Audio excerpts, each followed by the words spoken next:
All right, I'm gonna call the meeting to order. Agenda adjustments. There will not be a vote to approve the July 24th, 2024 minutes because some of the members' participation will be remote. All of our votes will be done by roll call. This meeting is being recorded. Are there any comments from the public tonight? Seeing none, we'll get right into project approvals. Kevin, you're on. Thank you.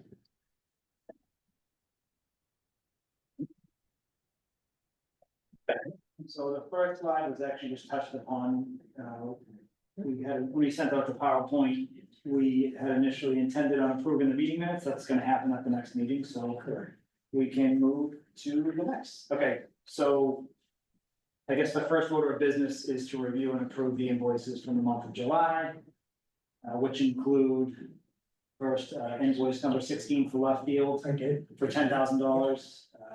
We have several from DRA and their sub-consultants, including invoice number 11 for $90,000. Invoice 1-2, which is one of DRA's sub-consultants for $1,649.26. Invoice number 6-2 for $2,068 and invoice 8-1 for $34,356.83. For a total of $138,074.09. Any questions? Any questions on the invoices for this month? Seeing none, hearing none. I'll make the motion. Rocco makes a motion, second by Situate. Any comments on the motion? Any discussion? By the way, in case I didn't say it, this meeting is being recorded, just in case I missed it. He didn't say. Okay, I'll call the roll. Bob Hayward, yes. Tom Hickey, Yes. George Cooney, Yes. Jim Coughlin, Yes. Bob Mahoney, Yes. Jack Manning, Yes. Bob Mel's not on dancing, Sandy Baldner, yes, Frank Muller, not on. Yet. Tom Petroselli. yes,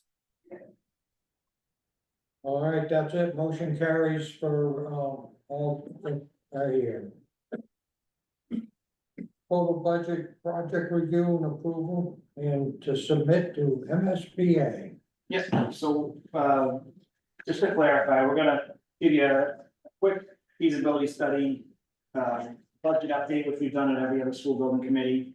After we look at this really quickly, we are gonna look at the total project budget, so this will take a moment or so. Again, this is a feasibility study agreement budget, that, you know, was $2 million as we reported previously. After July, we have about 82% of that committed. We have 70% of it spent or expended. And that leaves us with roughly $359,000 in uncommitted funds from the feasibility study subtotal. We anticipate anywhere from 100 to 150,000 in other consultant costs between now and potentially the vote, which would leave us with remaining funds of roughly 210,000. And as we've reported previously, I think that's good news. We're definitely under budget for our feasibility study agreement. So we remain on track for this part of the budget. Any questions? Anyone? Okay. No, you're All all right. right, here comes the fun stuff. So here's just a quick MSBA process update. As most of you are aware, this project was approved to proceed into schematic design at the April 24th, 2024 Board of Directors meeting. In terms of next steps, we're actually taking one tonight, hopefully. The first step is to review, approve, and submit our schematic design total project budget to the MSBA no later than August 15th. If everything goes accordingly tonight, we'll be doing that tomorrow. The next step will take place in roughly 2 weeks.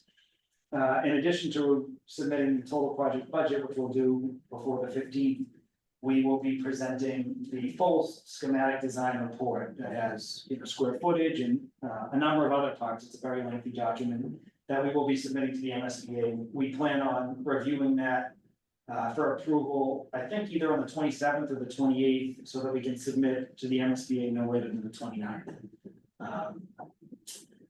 After that, assuming we're able to meet those milestones, that will keep us on track for the October 30th Board of Directors meeting to approve our schematic design package. So we remain on track and hopefully are moving forward to getting support in the towns for January 2025 vote.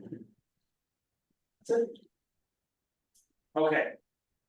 Into the budget. So essentially, the motion tonight is to review the total project budget and some of the budget details that we're gonna be submitting to the MSBA no later than August 15th.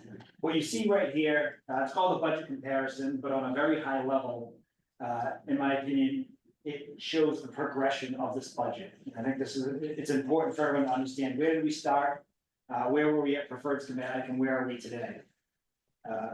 The preliminary design budget was based on a lot less information, I'd say, in details. As you can see, the square footage was barely over 200,000, and the total project budget was, it was just a lot different than the other two. So to keep this as an apples to apples comparison, what I'm gonna do is be focusing on the preferred schematic, building and budget compared to where we are today, the schematic design. To be specific, at preferred schematic, this building was roughly 260,000 gross square feet. We were tasked as a project team to try and find ways to make the building more economical, responsibly, of course, and to make it more efficient.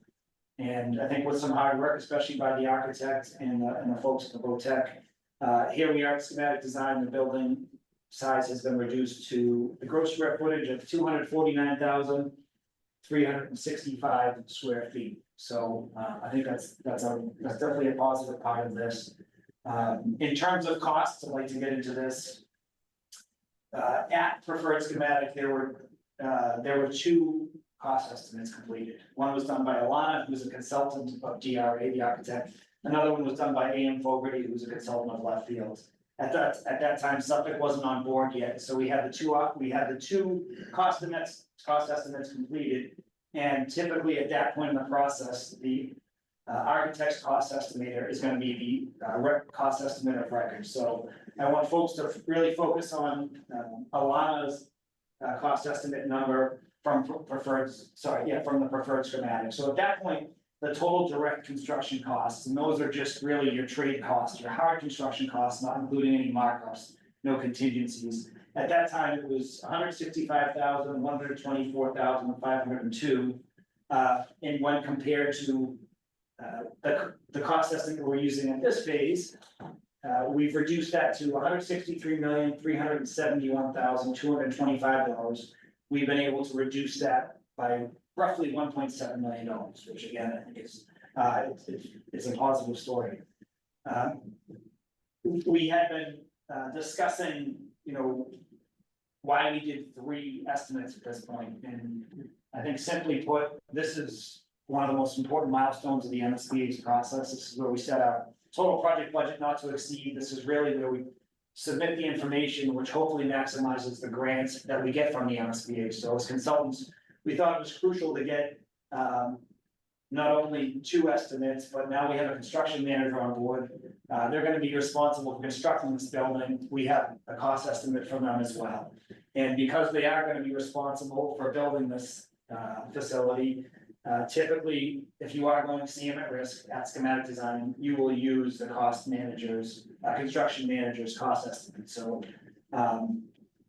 direct costs, we've seen a savings of about 1.7 million. If you go to the total estimated construction costs, again, looking at Alana's cost estimate at this preferred schematic, we were roughly at $225,773,834 when compared to Suffolk's estimate at schematic design at $223,603,801. We see a reduction of a little over $2.1 million. Again, definitely a reflection of making the building more efficient and trying to make sure it's cost effective all around.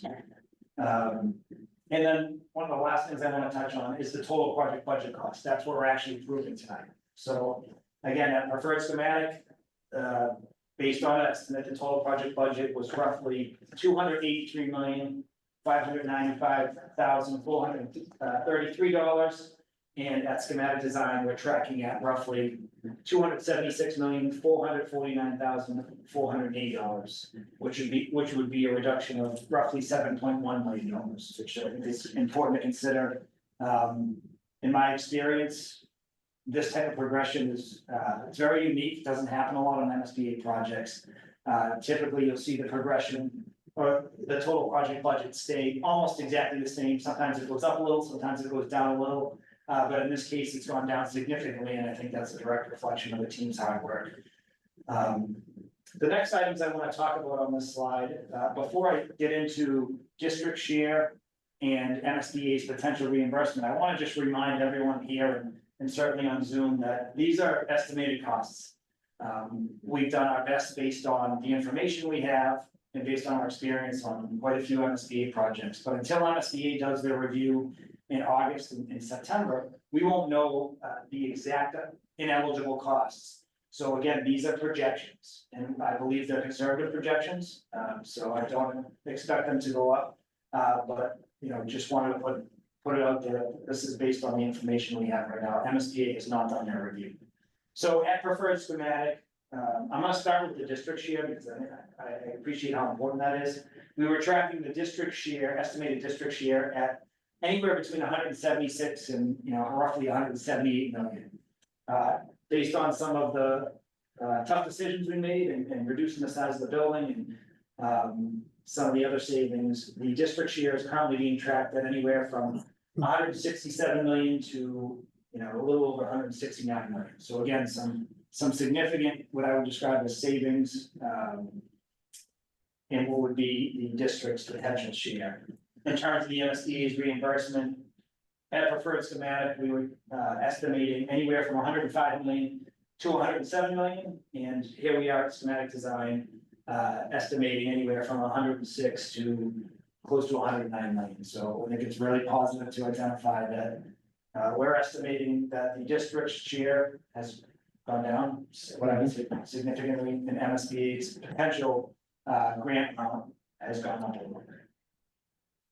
Before we go to the next slide, I'm gonna get into a little more detail about the estimates in the next slide. Are there any questions at this point? You don't see this often, do you? We don't see this often. I'll I was gonna certainly, say, we should actually be setting them, coming below, it's an exciting time, I mean, this is celebration time. yeah, again, and I don't wanna throw out a specific number, but certainly dozens of projects that go through this progression are typically, they stay at what their number was at preferred schematic. They might go up a little bit, they might go down a little bit, but I can't think of many or any projects that experience this type of cost reduction or savings. So I think it's positive. That's great. Okay, so really quickly, as I mentioned, we thought it was important to do 3 cost estimates at this stage of MSBA's process because of how much is at stake. You can see, you know, from left to right, the designer's cost estimating subcontractor Alana, AM Fogarty, who was a sub-consultant to Luffield and then Suffolk's. And again, happy to get into the detail, also happy to sit down with anyone after and go through anything. I'll stay as long as anyone wants to. But you can see the subtle differences in their different divisions, the different parts of the construction budget. But what I will say, as a whole, for a project of this magnitude, they're relatively close, you know, ranging from the total estimated construction costs for Alana at roughly, we'll just call Alana close to 220 million, and compared to Suffolk, the construction cost estimate of record, about 223,600,000 roughly. So again, for a project of this magnitude, they're all very close. And just to add a little context, you know, they didn't just get a set of construction or schematic design documents, review them, and then give us their numbers. We all sat through, you know, Suffolk, Luffield, DRA, folks from Tom sat through 8 to 12 hours of intense cost reconciliation to make sure that the numbers that they were putting together not only reflected the most up-to-date information, but that they had the opportunity to talk to the architect and each other about some of the assumptions they were making. And certainly ensure that this process was apples to apples as it possibly could be. But again, you can see the efforts that were made to make sure we have good numbers that's to submit to the MSBA, and again, encourage that those numbers, there isn't a wide variance between them relative to the size of this project. Could you go over a couple things that were cut down, just to give us an idea of what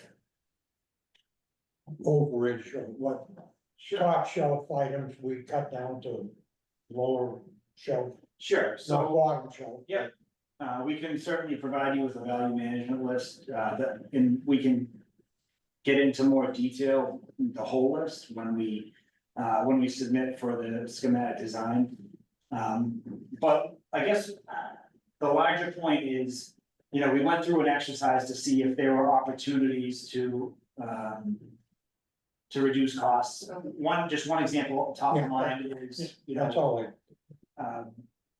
If there was a specific type of tile, you know, that a real high-end one would be $110 a square foot. You know, as a group, we decided we don't need the Rolls Royce of this tile. We'll still get a really nice tile, and we'll set the limit, instead of $110 a square foot, we'll set that limit at $90 a square foot or 80. So there were, I'm not gonna go through each one of them, but there was a number of those where we, you know, this is gonna be a blue collar building, this is not gonna be a Taj Mahal, this is gonna be a great building. But there was a number of instances like that, but yeah, okay, that process, that value management process, that takes place on every project will continue through, you know, hopefully if we get a project, approval in January, we're gonna go into design development. In that value management process, it continues, because we'll be doing a number of cost estimates and design development and construction documents. And as the numbers come in, we're gonna be, you know, really deciding what's in and what's out, and we'll keep you updated on that. okay, thank you. In terms of, you don't have that sheet, though, right? You didn't provide that tonight. We don't have that in the packet. You don't have, I will get you that packet. It was definitely in the PowerPoint, and I'll get you a hard Okay. copy for sure. Thank you. Absolutely. Might have to, yes, okay. All right, so what you see in front of you is the MSBA's total project budget form, also known as the Form 3011. Having spent the first 14 years of my professional career at the MSBA, building some of these and reviewing these, I can appreciate that, you know, there's a lot to digest on these forms. And our ultimate goal tonight is to make sure folks understand how these are put together. And certainly feel free to ask questions if something doesn't make sense. I want to make sure that everyone here, and certainly on Zoom, understands what you're reviewing and approving. This is on the left side of the screen, you can see the entire total project budget, and the following slides get into more detail. But this is just what it looks like from top to bottom. The right side pulls out a little more detailed information in a couple critical parts at the bottom of the budget, which really identify, you know, the size of the building, the enrollment, and maybe more importantly, the top box identifies how much it's gonna cost, what's excluded, and what is your potential maximum grant. The top box does not include any of the contingencies. That's what the bottom box includes: construction contingency and owner's contingency. And that really funnels into the bottom line numbers. So you have one that is without contingencies and one that adds the contingencies and basically totals up those numbers. So we're gonna get into that in more detail on the next slides, but again, just want to look at it just on a high level before we you know, dug into it. We can go to the next one. Okay, so again, this is the MSBA's total project budget, Form 3011. And again, it's a lot to digest, so the ultimate goal is to really just provide some context, and I'm gonna really just explain what each column means from left to right. And then we're gonna work our way from top to bottom. So certainly at any point, if there's any questions, I don't want to move forward until we're sure that everyone understands kind of how this thing is laid out.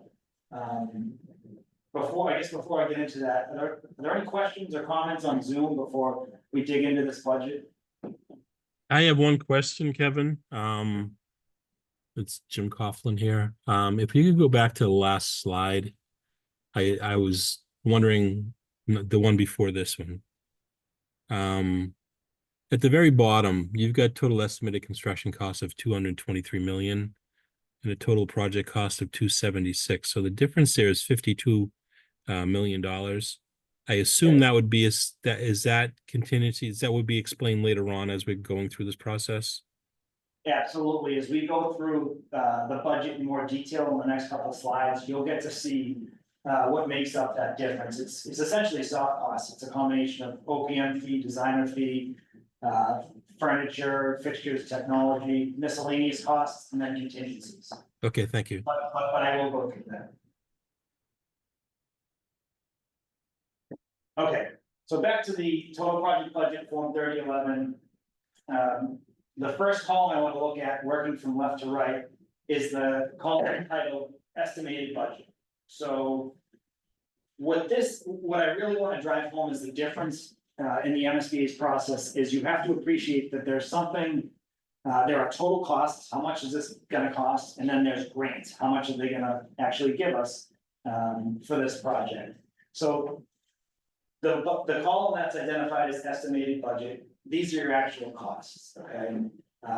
As you're all aware, we talked about this in a number of meetings, the feasibility study agreement, total cost projection was $2 million. So again, estimated budget column from all the way from the very top, all the way to the bottom, your first column is gonna be just the cost. Now, moving from left to right, the next column is described as scope items excluded from the estimated basis, max facilities grant. So the best way I can explain that is what is ineligible? What is excluded from the MSBA's participation? So we have how much does it cost? And then how much is MSBA excluded in the next column?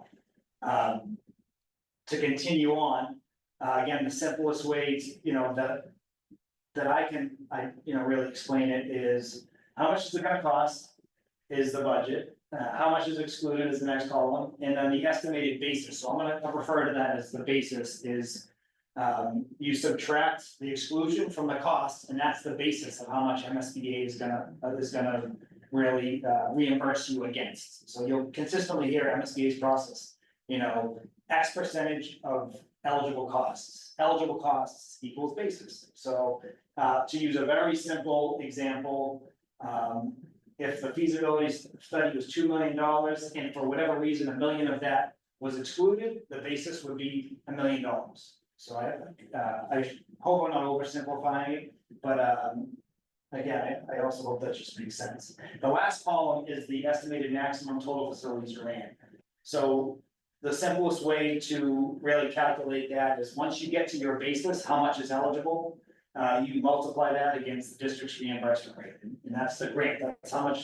That's the most amount of money MSBA is gonna actually reimburse you for that specific line item. So hopefully that helps from left to right, just to understand how this budget is laid out. And again, if it doesn't, or folks have questions, chime in, or again, I'm happy to meet with you virtually or sit down with someone afterwards if that helps. So to continue moving, I'm just gonna work my way from top to bottom and explain each of these. So the first part, as we've discussed a number of times, is the feasibility study agreement. That was estimated at $2 million. At this point in the process, there are no scope exclusions. There may be when MSBA audits them, we're not aware of any. So that means the estimated basis, the eligible amount for the feasibility study is the full $2 million. And the grant is, $1.2 million, $1,215,300.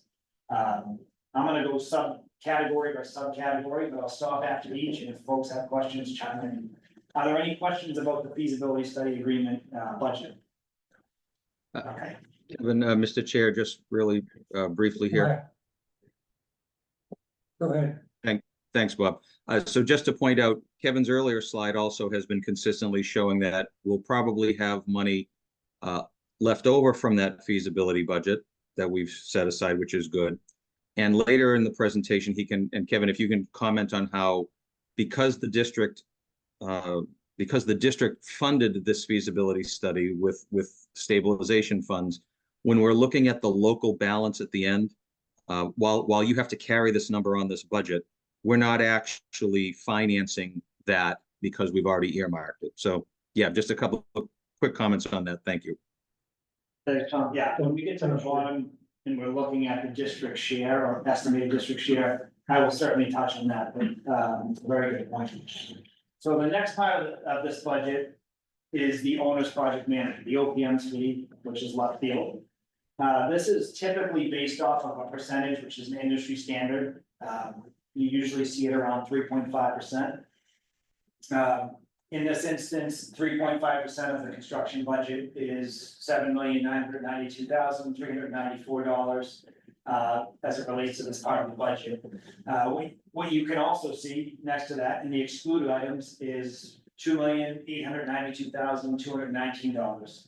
I can say that is 100% based on an MSBA cap. So when you're looking at exclusions, it could be a number of things. It could be specific scope that the MSBA, based on their regulations, they just don't pay for. One example of that would be in construction, if you have an underground tank that's buried, they're not gonna pay for it. That's a scope-related ineligible costs. A big portion of ineligible costs in the MSBA's budget is gonna be based on their caps. So MSBA has a number of caps that are typically below, I'd say, what you see in the industry, and that'll become clear in the construction part of this. It's not them saying that left field's fee is too high, it's them saying, this is how much we're gonna participate in. And I'm happy to dig into that a little bit more, but this specific exclusion is strictly based on an MSBA cap that you will see on every single one of their projects. So again, it's estimated OPM total of $7,992,394, excluded costs of $2,892,219, which would give you a basis of $5,100,175 and an estimated maximum grant of $3,100,396. So happy to answer any OPM related questions, absolutely. Could you give me an example of an expense that they typically will cover almost in its entirety, and then one that they typically, you mentioned the underground tank kind of thing. So one they'll usually cover and one they typically just don't do it. So they, in all honesty, so one example of a part that they will typically, the part of the budget in which you will maximize MSBA's participation is typically the feasibility study agreement. They, and as you can see, we're not expecting really any exclusions. Yep. And I think that's because they know that's money well spent. It's better, you spend the hundreds of thousands and millions of dollars up front to make sure you have a good total project budget to put forth to build the rest of it.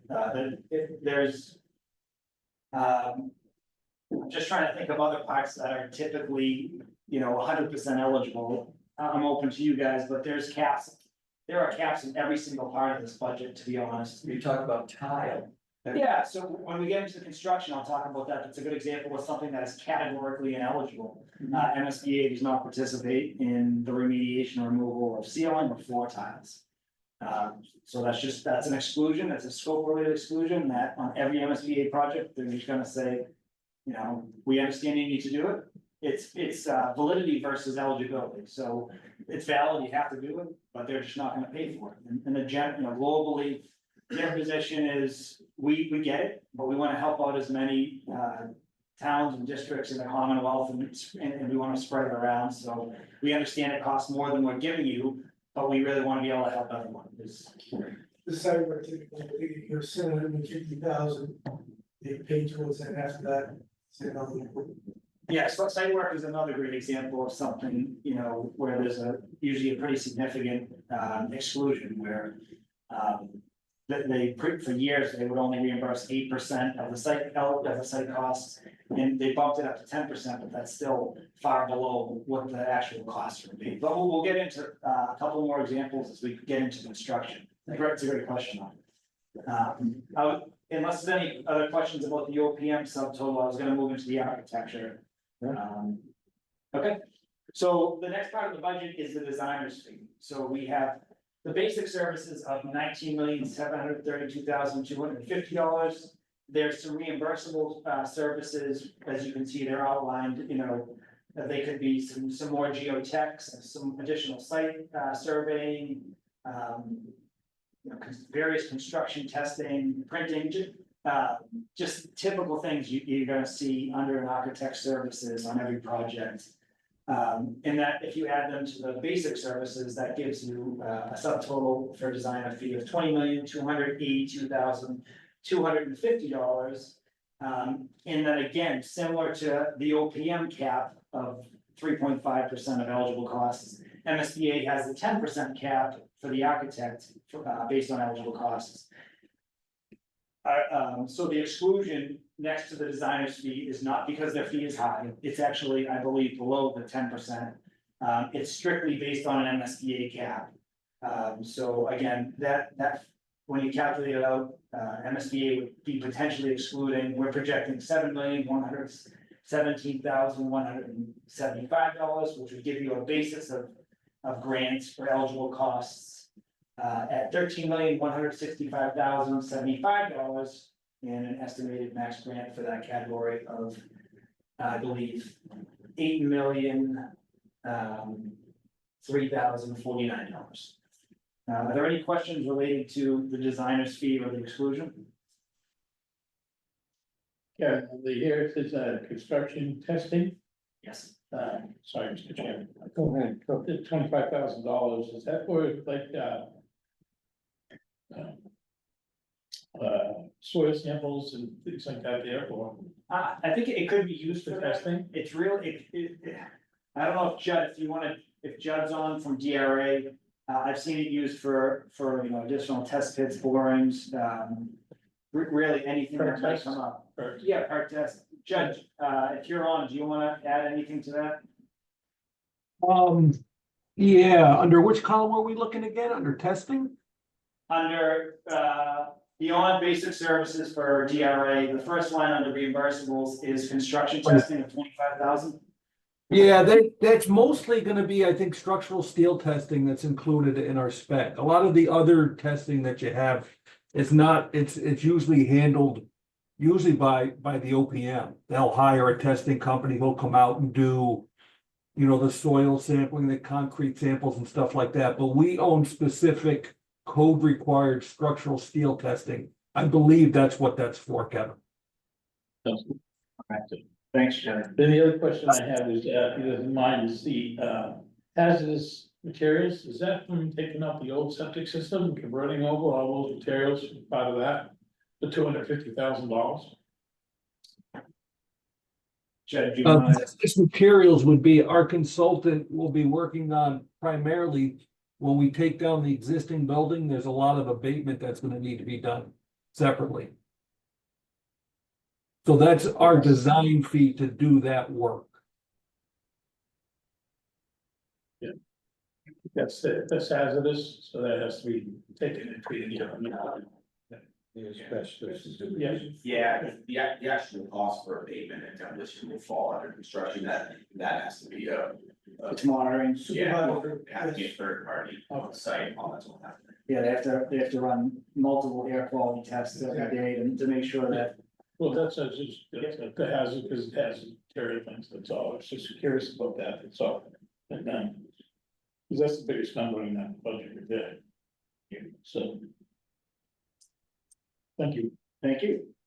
Okay, so the next part of this budget are the CM at risk pre-construction services. So that's essentially the fee that would take Suffolk from schematic design through, basically up until bidding, up until construction. Anything you want to, it's your opportunity to add, what type of stuff goes into that. So the estimating and updating the schedule, logistics, all the meetings and helping the whole out.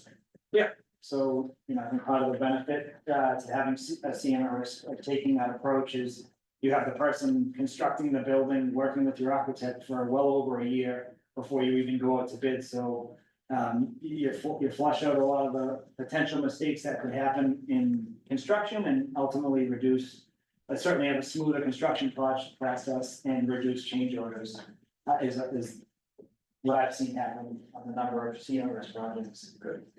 All right, we can. Bid packages, so who's in charge of putting up the bid packages, Suffolk, or does that come from DLA or?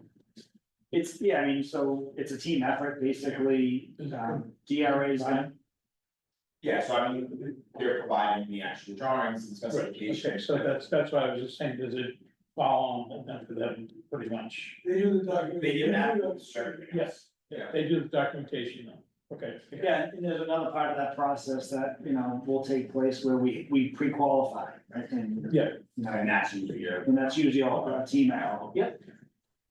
thank you. All right, so as we get into the biggest part of this budget, which is construction, I just wanna, again, reiterate the items that are typically, that make up the exclusions, the ineligible costs in an MSBA budget.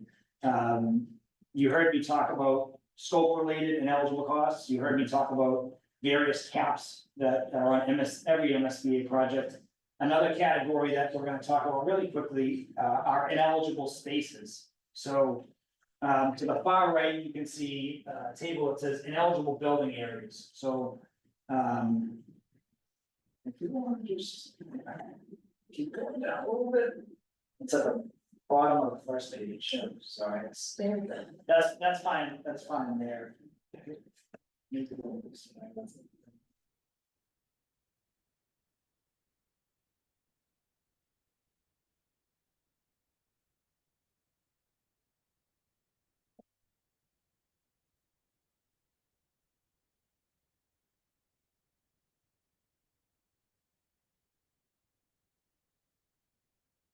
Bear with us.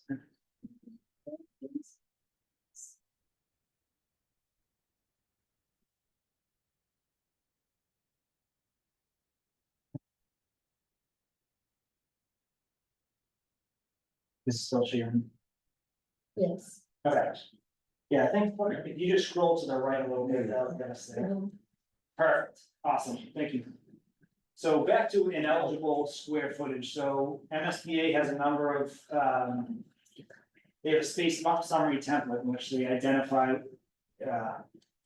how much each part of the building or each category, is allowable under their guidelines. And it's my experience that pretty much every building, especially at VOTEC, has, certainly has a number of ineligible spaces. In this case, at Preferred Schematic, we had two categories with ineligible spaces. We had administration and guidance, with again, the net square footage of 1,865. And then on the next page, which we'll look at in a second, there was another category of other, which had roughly 2,000 net square feet of ineligible. And just, you know, thought it was important to mention that from Preferred Schematic to schematic design, we worked as a team. And the benefit of, I think, keeping this house is some of those ineligible spaces were, and Tom, correct me if I'm wrong, I think they were absorbed, but we found a way to make it work in this house, in this building. And so that 2,000 net square feet of ineligible cost that was under the other category has gone away. We don't need it, and so what that results in is a reduction of ineligible costs in the MSBA. Very positive, so right now, the only ineligible square footage we're tracking is under administration and guidance. Again, it's roughly 1,800 square feet net, 2,700-ish gross square footage, and about $2.4 million, which for any school, especially a VOTEC, is really, really low and I think positive. So I just wanted to touch on that. And happy to answer any questions if folks have specific questions related to ineligible spaces. So we saved a lot of money by buying this property and moving things over here that you didn't have to put in new building. Yeah, I I think think that would be a cover. it's a, Yeah, that's what I fair think. way to say, yeah, if- Yeah. that If would have those been- costs remained ineligible in the other category, which are now gone, it was, I think, $2.7 million of ineligible costs, so I think it's very possible. So, and this building didn't cost 2.7 million. No, we saved over $1.5 million, well, almost $2 million. By buying this building. Tom, before we keep going with the construction budget and other ineligible costs, anything any questions, anything you want to mention related to administration guidance or other? Thanks, Kevin, Mr. Chair. I'll just briefly mention that the Give district and having a special vocational mission, as Kevin said, it's pretty common that there would be administrative spaces when you think about co-op and things like that, that they might have, or other central office components. So that is, Kevin has explained that, it's a nice low number. It shows that we're being efficient with our space, but otherwise, no, I don't have anything else to add. Thank you. Yeah, and just for context, I'm quite familiar with other schools in the South Shore where their ineligible square footage is north of 10,000 in the exclusion or the part that MSBA is kind of, is not reimbursing them is 10 to 20, $30 million. So again, this is very positive. And we can continue on to the next page. Okay, so to continue on the construction budget, as I mentioned, typically you'll see an eligible scope that's, specific scope MSBA won't reimburse for ineligible spaces, which we discussed. And then we'll talk about the MSBA construction caps in a moment. Your total construction budget, which ties to the estimate we've reviewed, estimate summary reviewed, is $223,603,801.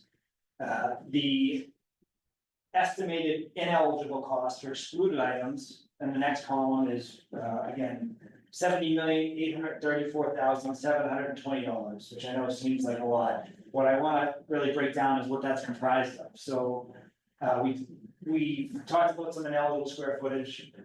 Next to asbestos containing materials and ceiling tile, we touched on it really briefly, based on some hazmat survey that was done in the school.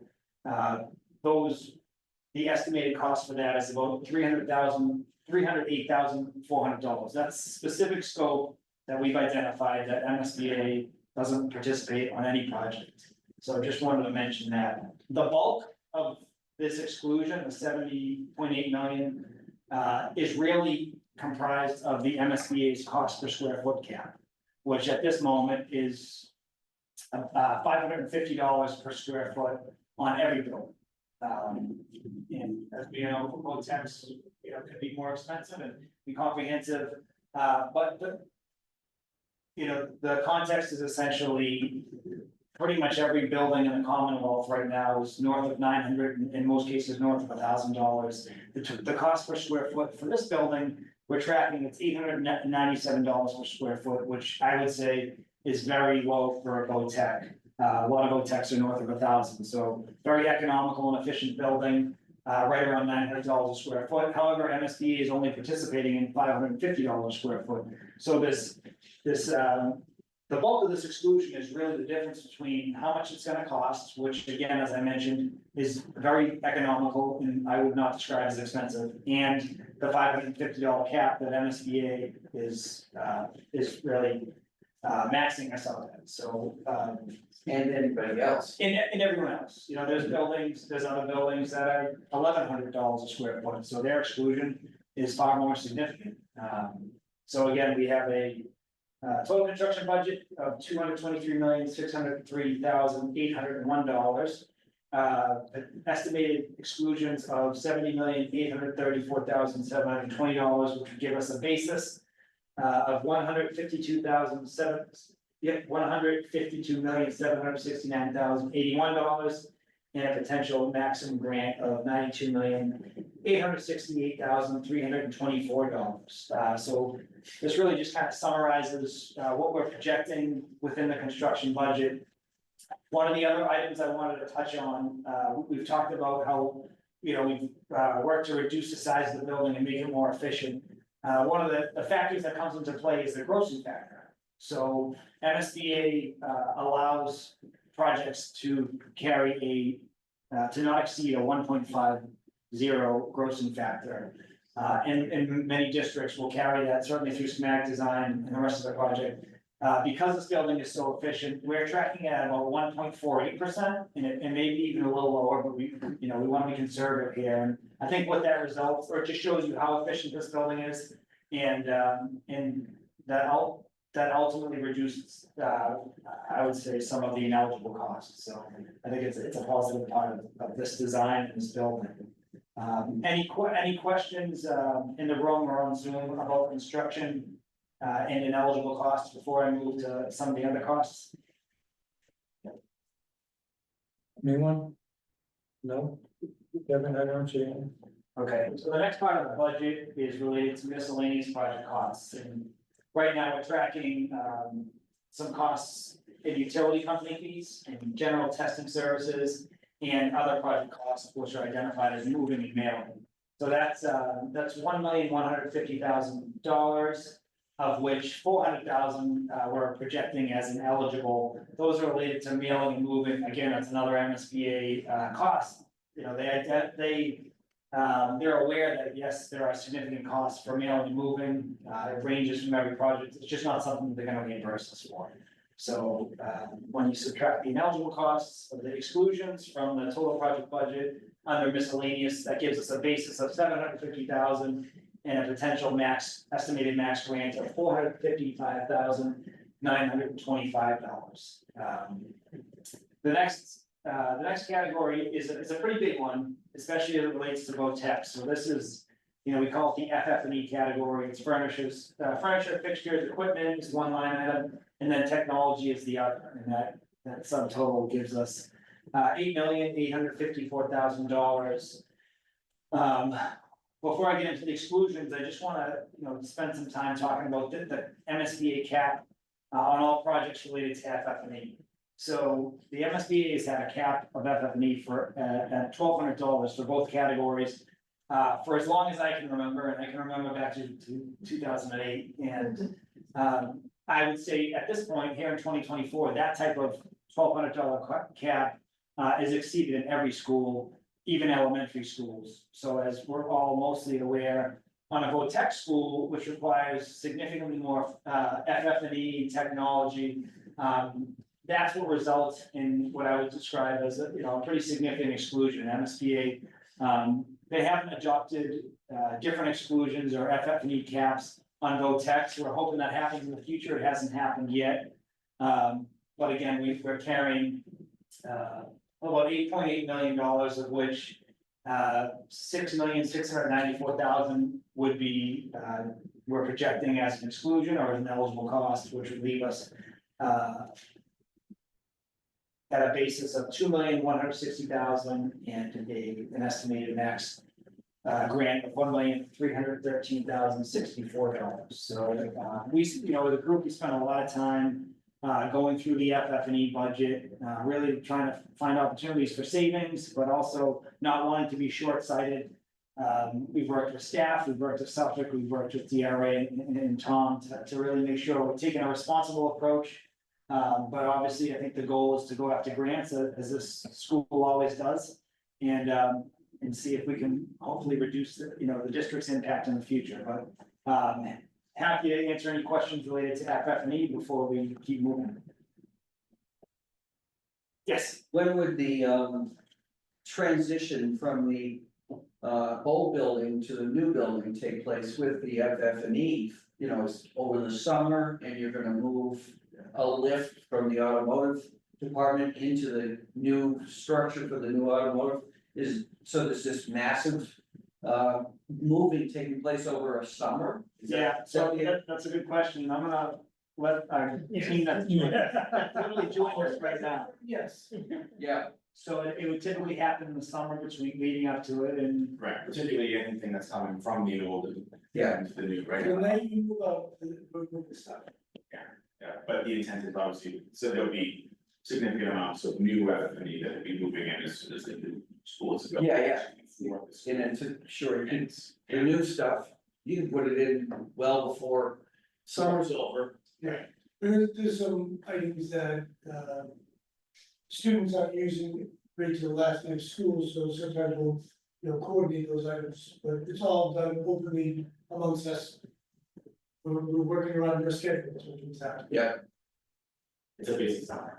Yeah, It takes a lot of coordination and planning, really probably spent months, if not longer, making sure that everything's lined up so that, So that's- instruction. yeah, so it's really gotta be surgical. Yeah. Because time is of the essence. any opportunities for student employment on moving stuff? There's opportunities for student employment throughout the project, Sweet, and we're committed to that. great. Yeah, the only question I have is there anything foreseen down the road there that we have to take out of the old school to put in the new school before it gets completely sealed up? See, like the stuff going up, like the electrical on the second floor. So some of the things that go up into electrical, that have to be. I mean, based on the size of the equipment. Yeah.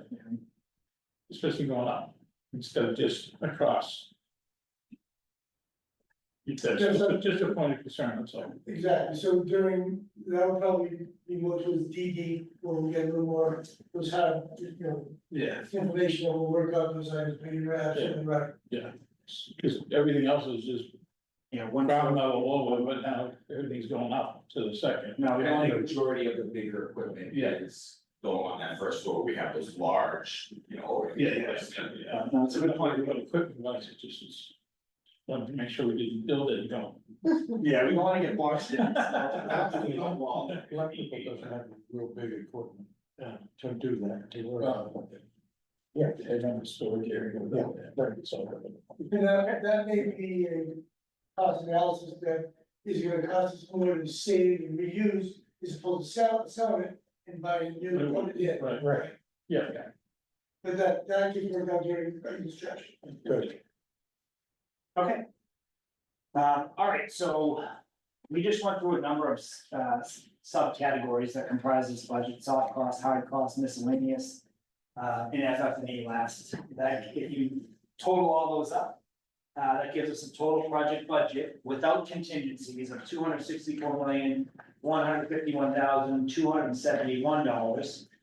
We just went through a number of categories and exclusions, which total up to $87,938,114, which gives us a basis of grant $176,213,157, and then an estimated max grant. Again, this is without the contingencies of $107,119,978. So again, those are the figures without taking any of the contingencies into play. And those are mostly summarized in this first table below. What I want to touch on before we get into contingencies are a couple of other subtle exclusions that MSBA has. One of which is commissioning costs associated with ineligible building areas, so that's $2,236. MSBA pays for 100% of eligible commissioning costs. Some of the things that they provide in all the projects. However, if you have ineligible square footage, that's on your dime to have it commissioned. And in this case, it's roughly $2,200, which is very low. Another MSBA exclusion is related to cost recovery. So this is basically a clawback. If MSBA, if any MSBA provides funding into a facility, and within a 20-year period, that building is either taken down, or something else happens where their investment isn't used for the full 20 years, they do a clawback. So in this case, there was a roof and a boiler project, which I worked on when I was at MSBA, around 2008, between 2008 and 2014. Not gonna get into the details, but MSBA tracks, when was that work complete and when is the new building open? So based on that, because we're not getting the full 20 years, we're getting close, but not the full 20 years, they're taking a small amount and they're excluding it, which is $289,000. $289,001. So again, I've seen other buildings, where that's much more significant. But again, it's just an exclusion I want to touch on very briefly. Before I get into the contingencies, I want to talk about, the reimbursement rate. So this district has a base reimbursement rate of 55.00. MSBA updates that every year based on economic poverty factors, and they have a lot of robust data that, that builds that number for you. In addition to your base rate, MSBA offers certain incentive points, and the first one I want to talk about is they could award you from 0 to 2% or 2 points based on maintenance and capital planning practices. The district's currently being awarded 1.79, and in all my years at MSBA, I can say definitively that most districts receive about a 1.5 or lower. So getting this 1.79 is really impressive. It doesn't happen too often. I can't think of more than 2 or 3 projects that have received a score this high, and I think it's a genuine reflection of this, probably Superintendent Hickey, the committee, and the good practices that have been exhibited. Not only exhibited, it's obviously a really well maintained building, but they also measure the practices you have, and do you have a contingency plan? So I think all around, that 1.79 reflects a lot of good work for a long time, so I just wanted to touch on that. Yes, sir. You're talking about the clawback. Yeah, When does it start? Does it start the first time the roof is on the building, or is it the first day of school in the new building? When does the 20 years start? yeah, it's from substantial completion. So when was substantial completion of the roof? Yeah, And when was substantial completion for the boiler? And then, right, and then they measure the distance between those dates and when we're gonna occupy this building. Yeah. So it's 2010 to 2028 for one project, and then it's like 2012 to 2028 for the other one. So I did have a conversation with MSBA about this. This is a projection, because when I ran my calculations, I had it like a little bit lower. So they have to, when they're doing their review, they're gonna dig into the roof and the boiler project to figure out, when they're, to your point, when did the clock start, right? So Right. I thought the roof was done in 2010 and they thought it was done in 2012, so, we'll find out more on that, but generally it's substantial completion of the project. That time period to when the new building would open, So, does that make sense? Sure. Okay. thank you. But again, we'll have more information when MSBA does their review, and we can go through that as well. The other part I wanted to talk about with incentive points is, they have a number of other categories, but, for this project team's going after the energy efficiency green school incentive points. MSBA offers between 0 and 4 points. We're going after the full 4 points, and we intend on getting it. So, the 1.79 maintenance plus the 4 for energy efficient, gets us total incentive points of 5.79, which added to your base rate of 55, total 60.79% is your MSBA reimbursement rate of eligible costs. And that's what I want everyone to, to really think about. It's that rate against what they're saying is eligible. Any questions related to incentive points before I get into the last part? Okay, all right, so we're approaching the end, the very last table. Yeah, you can go to the next, I'll let you go to the next page. There we go. So this very bottom table, is a continuation of the budget. It identifies what contingencies we're carrying, how much, and what's eligible and what's not eligible. The first bucket of contingency we're carrying is construction contingency. We're carrying 5%, which is roughly $11,108,190. We feel comfortable with having that amount of construction contingency. With a good team like Suffolk going CM at risk, new construction, I think that's a healthy amount. There's also GMP contingency for any for unforeseen and other, project costs. So we feel like the amount of carrying construction contingency, it's industry standard, and we hope not to use any of it. Go ahead. Okay, no, I was just saying this, if we're coming in kind of 7 million under. Yeah. You know, if we were able to add maybe 10% more just to cover for unforeseen things that can happen over that there, so to carry that even number a little higher, would that hurt us much? It would, well, so we have spent a lot of time on this. We've looked at other projects, other CMO risk projects, other new construction projects. So you can always increase contingency, but what I wanna drive home is we're already well over the MSBA's cap, like every project is. Every dollar that we would increase above this would be reflected on the district share. So it would, you know, based on estimating, eventually getting to a point where we're estimating tax impact and stuff like that, it would drive those numbers up. I feel very confident in this construction contingency amount based on that we're going to see a risk, based on that it's a new building, and based on the fact that we have other contingency within the construction budget. It's just like in my building experience, it's like, you know, whenever somebody tells you, oh, you know, what am I gonna get here for extras? You know, in the house, in the residential, whatever, I just tell them 20%. Because you're gonna spend more than the allotted there for extras, and things like that there, so that's why I was just wondering, if we're coming in at a lower number, saving $7 million and looking great, like you said, what's another 700 off of that? You know what I mean, and putting that towards unforeseen contingencies, you know, like you mentioned, the tank, or any kind of, you know, because hazmat just is a big thing, so that's. No, I can definitely appreciate that. Another factor to keep in mind is, you know, on a smaller residential, you know, build. I'm not comparing residential to this, but I'm just saying it's like a percentage of things, unforeseen costs that maybe should top up, so. I think based on how, you know, large the construction, this is a big project, and based on.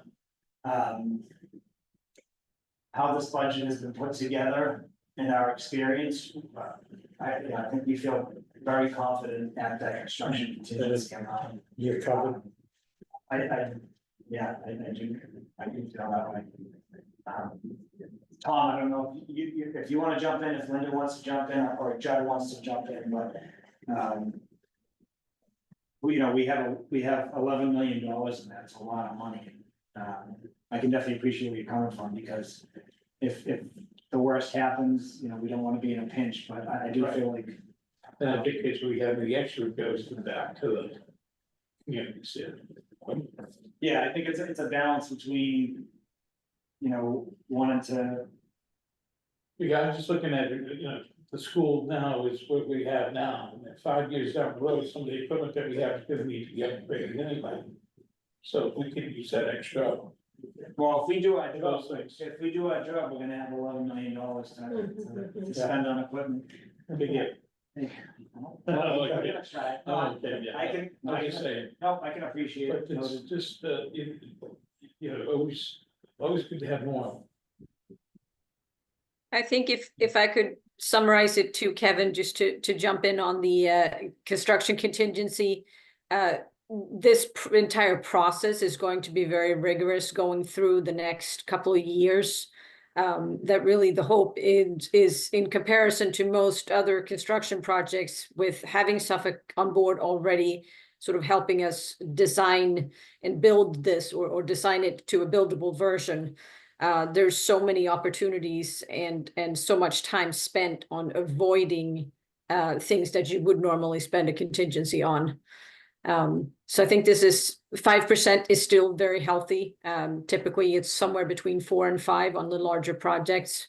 But you do have other contingencies as part of the bidding process and as part of the design and et cetera. So it's going to be a process of going through this for the next couple of years. But the goal really is that we will never, ever exceed that $276 million budget.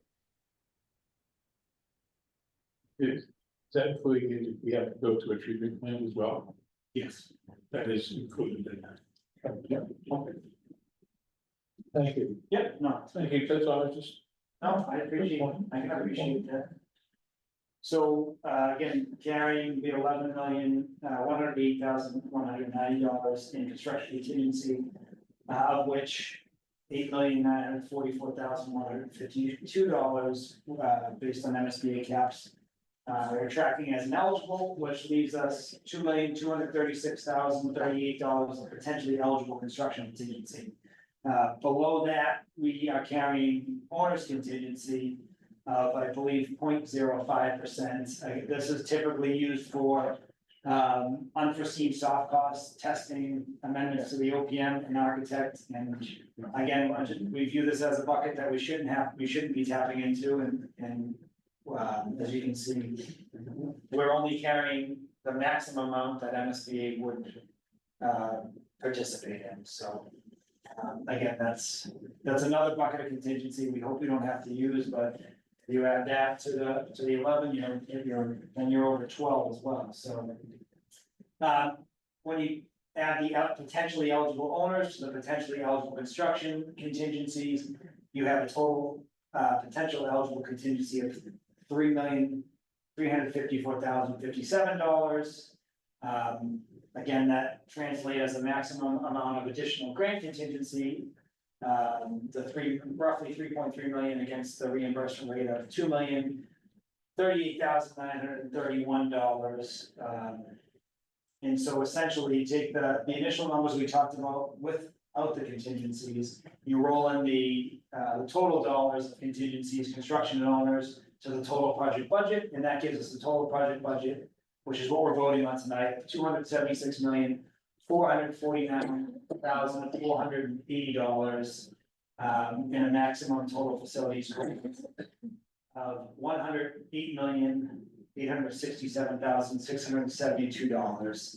And right below that, as we've touched on a couple times tonight, an estimated district share of $167,581,808, which has come down significantly. You know, when we were at PSR, we were close to at least 176. So I hope folks who are looking at tax impact are encouraged that we're trying to do everything we can. We understand this is a big project and we're not taking it lightly. But we're trying to be as responsible as possible. And as Tom had touched on previously, this district share and the total project budget share, they do include the $2 million in feasibility study, which has already been appropriated. So this is a very conservative projection, but I think it's reasonable to say that the district share and total project budget appropriations would go down by that amount, because we do not need to, the district does not need to appropriate that. When MSBA does their review, and we actually have harder numbers from them, we'll be updating all of this and certainly sharing it with you. Any questions related to the total project budget? I think this is my last slide before the motion. Any questions from anyone? You all set? Okay, anybody in Zoom land have any comments? If not, hearing none, I'll ask for a motion to vote to submit a total project budget of $276,449,480 to the MSBA on August 15th, 2024 for the Appendix 4C notification in anticipation of schematic design submission. Motion by Rockham, second by Cohasset. Any discussion on the motion? Hearing none, I'll call the roll. Bob Haywood, yes. Tom Hickey, Yes. George Cooney, Yes. Jim Coughlin, Yes. Bob Mahoney. Yep. Jack Manning, Yes. Sandy Baldwin, Yes. Tom Petrosello, He's off. he's gone.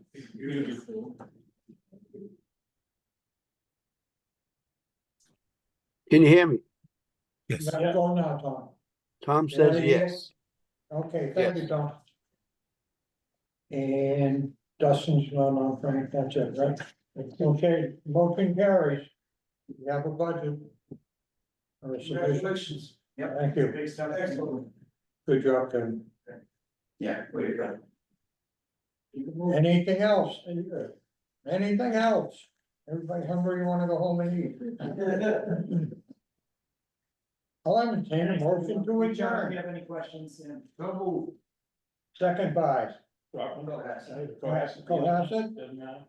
Motion to adjourn. Bob Haywood, yes. Tom Hickey, Yes.